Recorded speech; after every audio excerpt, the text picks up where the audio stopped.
God bless the United States, and let's hope that a year from now we're able to look back on this and chuckle and say, hey, this is the greatest country ever, and we found a way to pick ourselves up and unite the country and move forward.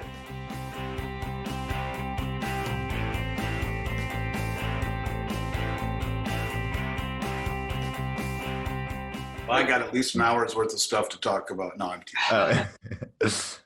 Fantastic. So I have a Old Rasputin Russian Imperial Stout right here. What do you guys have? Today I'm on some Call of Duty. tea. Yeah, Call of Duty. No, it's tea today, but I've got a little bit of a head cold, but it's going to be beer from here on out. So fantastic. I think this is a Minnesota beer.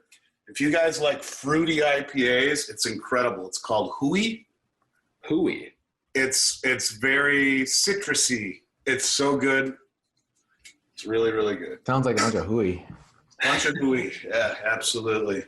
So I feel like this week we pretty much have nothing to talk about. There's not been a lot of the news, you know? Nothing's been going on. It's very just status quo. Yeah, I mean, how is this going to impact people's finances? The probable outcome now of a Biden presidency. Well, I think that we're going to see more spending, more subsidies. I think we're going to see less productivity. I think that the stock market could possibly go up a little bit more because of all of the injection of money into the system by the Fed. But, in reality, it's all of the stimulus that we are seeing is counterproductive. It's weakening the dollar. They're paying people for being unproductive. And ultimately, I think we're looking at less a stock market problem and more a currency problem. And if you see a currency problem, that is the same thing as saying a sovereign debt problem as well, the bond market. So I think in general, what we're going to see with under a new administration would be, at failed policies, more failed policies where we're going to see more money printing. We're going to see less productivity. We're going to see higher capital gains taxes, higher corporate taxes. I think in general, this is going to be a scary 2021. I think in general, we're going to see a lower standard of living. I think we're going to see inflation, higher prices across the board with less productivity, meaning people are making less stuff.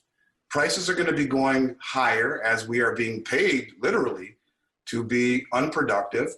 We're going to see higher taxes on the people that are productive, lower taxes on the people that are unproductive, and that's going to trickle down into the economy. I think it's going to be a situation whereby you're going to see higher prices, you're going to see a stagnant economy.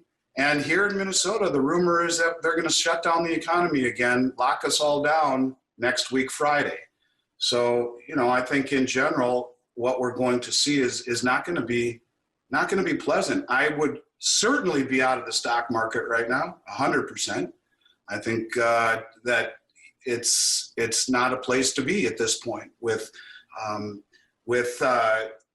markets trading at all-time highs, with a detachment from Main Street, and now a what amounts to a tax on corporate America and higher capital gains taxes. I don't like the backdrop. It's murky, it's cloudy, but I don't like the backdrop for the US dollar. I don't like the backdrop for the bond market. I don't like the backdrop for the stock market.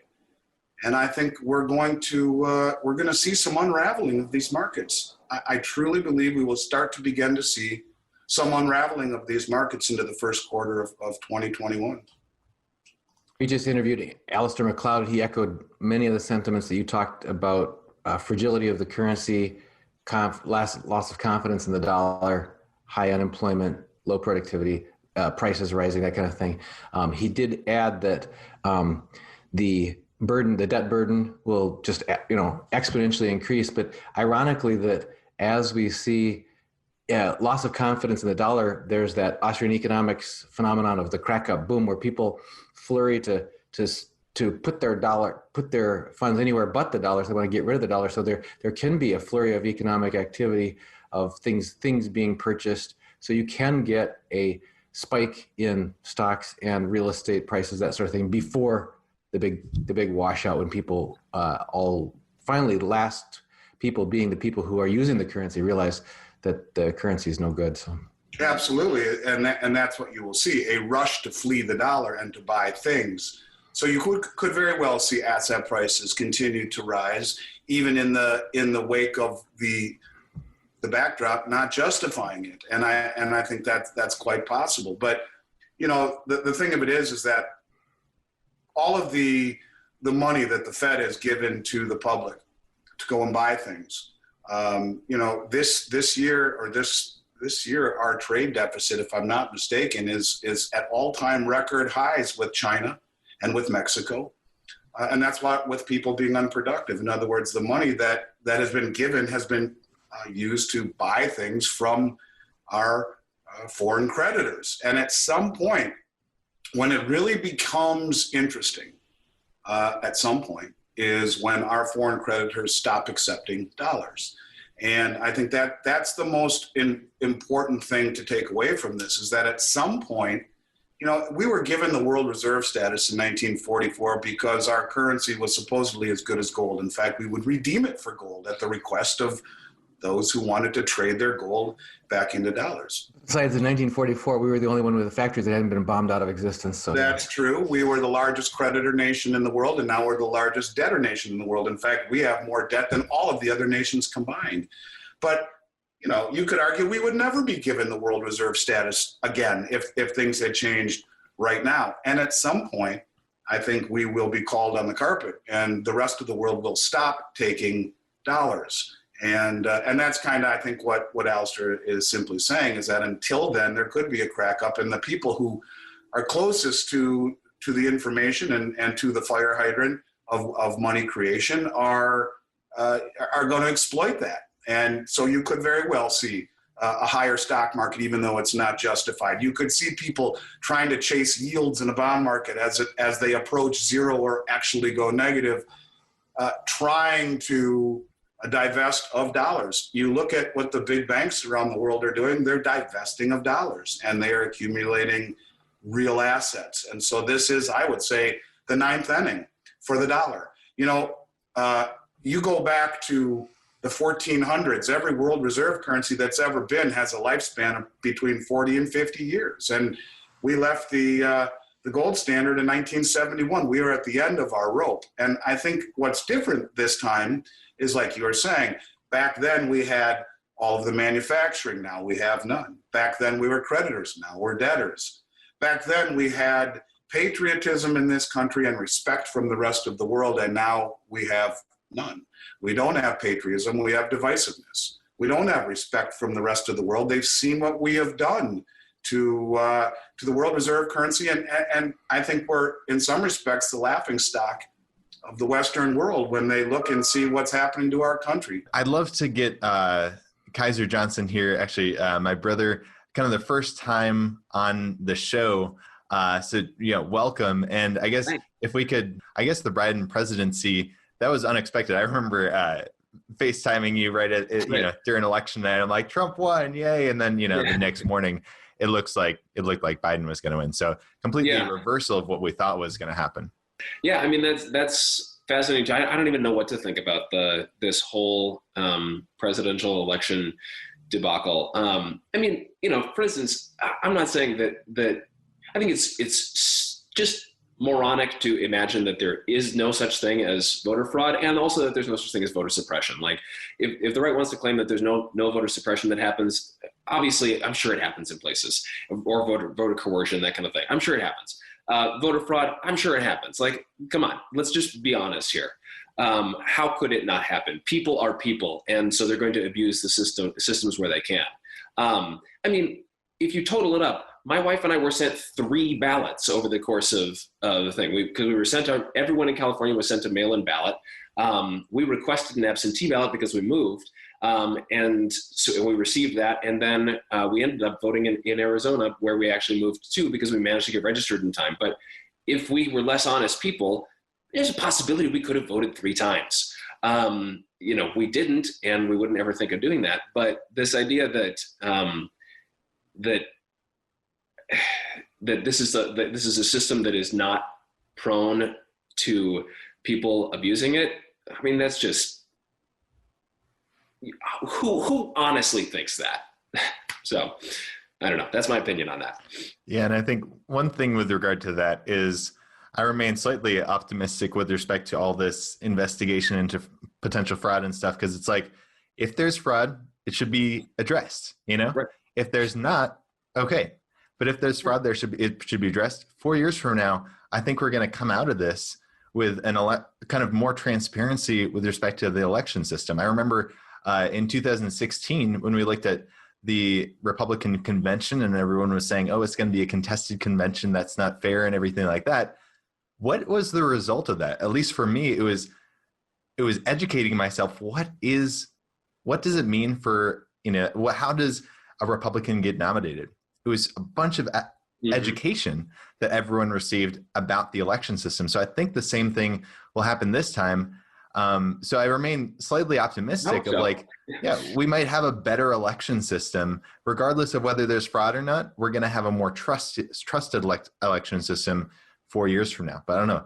Andy, that would be a call for a distributed ledger technology for an immutable and transparent election, whereby a blockchain would hopefully remove this type of problem with multiple ballots and voter fraud. What I find to be very, very scary. Look, you folks all used to live here in Minneapolis with me. You know what Minneapolis used to be like, and it's a shell of what it is, what you remember now. And what would be very frightening to me in this city would be if this is severely challenged by Trump, it goes to the Supreme Court or wherever, and it is decided indeed that there was fraud. I don't know if it's even possible to do a do-over. Whatever happens, and if the extent of the challenge, I'm looking for massive insurrection, violence, protesting. And the way that people have chosen to protest is by smashing buildings, starting them on fire, and stealing what's inside. In downtown Minneapolis here, there's 8% occupancy in downtown Minneapolis. Everything that was a fun place to go hang out is closed or boarded up or had been looted or burned down. The city is a shell of what it was, and if this really becomes contested, as I believe it probably will,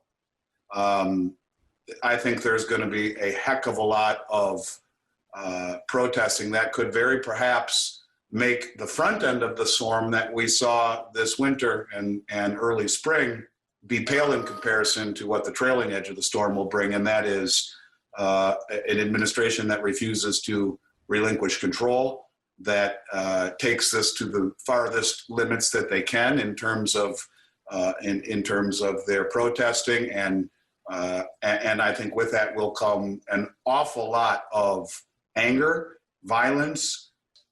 If this goes to an extended contested election and beyond, I think the inner cities are going to be a place to be avoided, and maybe that gives me more pause for concern than just about anything. The divisiveness of this country, the division, is unlike anything I've ever seen in my 50 years, where you can't even really sit at a dinner table with your family member, perhaps, who has a polar opposite view of yours politically, without it becoming contentious. And that's something that's different, in that, you can not like whatever ideology someone has, but you should always be able to respect them.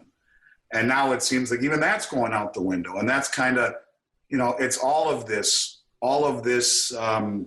angst that's floating through the air. And then when you talk about more lockdowns and the social aspect, the bonds that are being broken, the Friday night poker game that you've played once a month with your friends from high school, or the pickup basketball game you play, or the buddy who you work out with at the gym, or your friends who you like to have a beer with every Thursday for happy hour, whatever it is, those things are only adding to the anxiety. And I think you put it all together. These are scary times. I don't say that to try to persuade people into buying precious metals. It has nothing to do with this. I just, as a father of 3 kids, my youngest being 13, as someone who grew up in a city that he was very proud of and now looks at with horror and looking to move, I think that in my entire career and in my entire life, I have never had the level of concern for the future of my children, for the future of this country, as I have right now. I do not like the path we are going down. And I think that once and if we see this new regime take over, it will be very, very hard to supplant them. And we could be heading down the beginnings of a path that leads to socialism. I guess I'll say one last thing, and that is, in the last election, what concerned me more than anything, or what surprised me more than anything, was not that Trump won as an underdog. I was happy for that. It was that Bernie Sanders narrowly almost beat Hillary, and that to embrace socialistic policies, agendas is crazy. And when you see that we are moving slowly down that path, I think the further away you get from what made this country special and great, makes it harder to ever get back there. And it's for people like you, Dunagun and Elijah and Kaiser, who are out there, speaking the truth, that I have such admiration for, as we have to have people that remind us of what this country was founded upon and the principles that made this country great. And I think, in my opinion, they are slowly beginning to slide by. So I digress. And Kaiser, what were you going to say? Oh, I was just going to say that if the only way that you can get together with your friends is by protesting, if that's the state of the country, well, there's a problem there. If you're not allowed to get together with anybody unless it's in a protest, then it's okay. What are we doing? Well, the governor of California wants us to, for Thanksgiving, to wear a mask in between plates of food. Yeah. So, we're heading down a path where the bonds that keep us all together are being fractured. Mm-hmm. And looking at it through the eyes of my 13-year-old daughter, it becomes much more difficult. When you're a grown-up and you have the ability to get in the car and do the things you want to do and be your own man or woman, it's one thing. When you're a 13-year-old kid, not being able to go to school, not being able to really see your friends, not being able to get into a car and go, you're just kind of trapped. Yeah. I don't like what I see. I don't like what I see, what it's doing to these kids. I watch how they're being taught. Now, you guys were homeschooled, and it makes me feel like that would have been the path to go from the very beginning, because what's happening in the public schools is ridiculous. It's absolutely ridiculous. And, I've had lots of discussions with my daughter, and what they're being indoctrinated into is absolutely ridiculous. And I won't go down that path, but the conversation went down the road of, well, everyone should have equal things, right, Dad?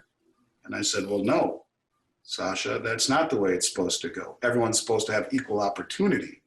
And that's what this is about. And what is being taught in the schools, the fact that they are learning on Zoom and they don't even have to have their camera on. They can sit on their phone with their camera off.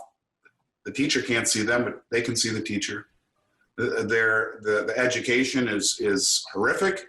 The message that they're being taught is frightening. And what's happening to them socially, the lack of those bonds that they are creating as children, is really bad. So, I say a prayer every night for this country. I'm a patriot. I'm concerned.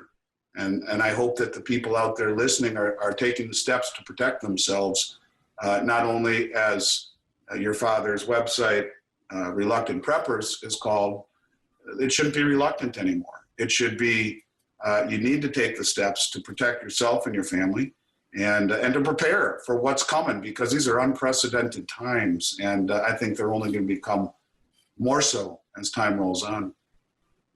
Definitely. Kaiser, you recently relocated from California to Arizona to improve the stability of your surroundings. Yeah, absolutely. It's just the tip of the iceberg. What, we're talking about the overreach of the governor saying, and if you're going to sing during Thanksgiving or Christmas, it needs to be at a lower volume than speaking volume. I mean, these sort of, and okay, it's the State Bureau of whatever that's saying it, but it's, got Governor Newsom's stamp on there. And just, it really was getting super invasive, and everything was shut down, and it was crazy. And it's like, how can we exist here? So we packed up and moved out. We're out of California now. So definitely. Well, hey everyone, thanks for joining for our first Mugs and Medals podcast. This is great. So we'll actually be doing this every 2 weeks, and in a couple weeks we'll have a pretty special episode actually for you guys. But so how'd everyone like their drink? So mine, Old Rasputin Russian Imperial Stout, pretty good, I thought. So how about you, Andy? Well, having a beer at noon on a Friday might lead to a second or a third, I guess. It was great. I had the local Hui brand here in Minnesota, super good IPA. It's fruity. It tastes like someone squeezed a couple of lemons inside of a beer. It's really, really good. Right. Well, I have to say that I wish this were a beer, but today I can't be having beer, but I will next time we get together. This is actually sparkling cider. So there you go. And I'll be having beer next time too, but I just had tea today. But well, in that case, I'll have a beer for the both of you. Please do. Free for the night. I was going to drink a Sam Adams pumpkin ale. Sounds good. I love the seasonal ale from Sam Adams. The winter ale is always one of my favorites. Yes, it is. That's good. Gentlemen, I appreciate I appreciate you guys tremendously, all three of you, and thank you for helping us get the word out, helping represent Miles Franklin. All three of you are the epitome of class and honor and integrity. You are what. Now, this is going to sound contrived, but I mean this from the bottom of my heart. Your family is what this country is all about. Your family is what this country was founded upon. Integrity, honor, just good people who do the right thing. And if there were more people like your family, this would be a much better country. So God bless you all. God bless the United States. And let's hope that a year from now, we're able to look back on this and chuckle and say, hey, this is the greatest country ever. And we found a way to pick ourselves up and unite the country and move forward. So thanks for doing what you do. Definitely. And that's what it's all about, right? Changing the things that we can control. So Amen. Everyone, awesome. Thank you so much. Thanks for the invitation. Yeah. Yeah. Thank you. Take care, everybody.